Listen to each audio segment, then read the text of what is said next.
Fils et du Saint-Esprit. Amen. Ô Seigneur, envoie ton esprit, qui renouvelle la face de la terre. Évangile de Jésus-Christ selon saint Luc, chapitre 2, versets 41 à 52. Chaque année, les parents de Jésus se rendaient à Jérusalem pour la fête de la Pâque. Quand il eut 12 ans, ils montèrent en pèlerinage suivant la coutume. À la fin de la fête, comme ils s'en retournaient, le jeune Jésus resta à Jérusalem à l'insu de ses parents.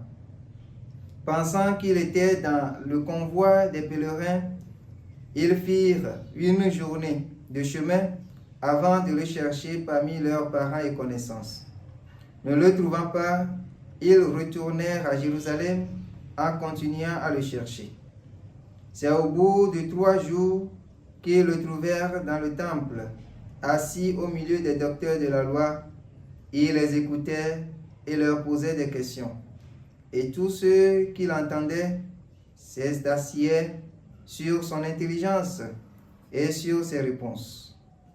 En le voyant, ses parents furent frappés d'étonnement et sa mère lui dit: « Mon enfant, pourquoi nous as-tu fait cela? Vois comme ton père et moi, nous avons souffert en te cherchant. » Il leur dit: « Comment se fait-il que vous m'avez cherché? Ne saviez-vous pas qu'il me faut être chez mon père? » Mais ils ne comprirent pas ce qu'il leur disait. Il descendit avec eux pour se rendre à Nazareth, et il leur était soumis. Sa mère gardait dans son cœur tous ces événements.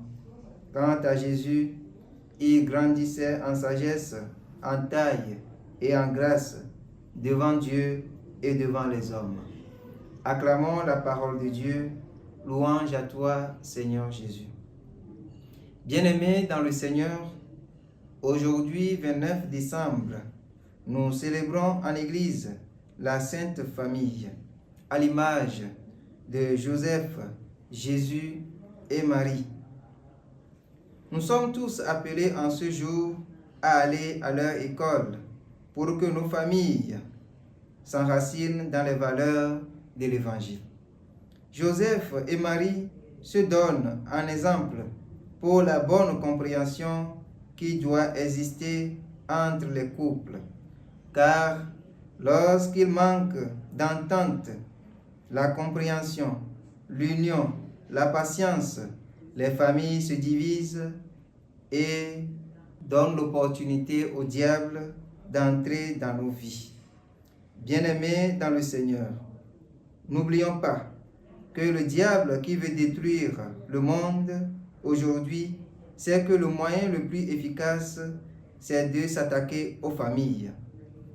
C'est grâce à la prière quotidienne dans nos familles, nos églises domestiques, que nous pouvons lutter contre la présence du diable dans nos vies pour que nos familles deviennent unies. Bien-aimés dans le Seigneur, la femme doit écouter son mari, le mari doit écouter sa femme et les enfants doivent l'obéissance à leurs parents. Car lorsque manque l'entente, l'union, le manque de discernement dans nos familles, nous donnons ou encore nous ouvrons les portes à d'autres maux d'entrer et de permettre aussi le diable de poursuivre sa mission dans le monde. En ce jour où nous célébrons la Sainte Famille, demandons à Dieu la grâce d'un enracinement de nos familles dans la prière, mais aussi à cultiver les vertus de la compréhension, de l'entente, de l'union, pour que règne dans le monde la paix et que la cellule familiale devienne pour nos enfants un lieu où ils doivent grandir et devenir aussi de bons croyants et d'honnêtes citoyens. Le Seigneur soit avec vous. Que Dieu Tout-Puissant vous bénisse et vous garde dans sa paix, le Père, le Fils et le Saint-Esprit. Amen.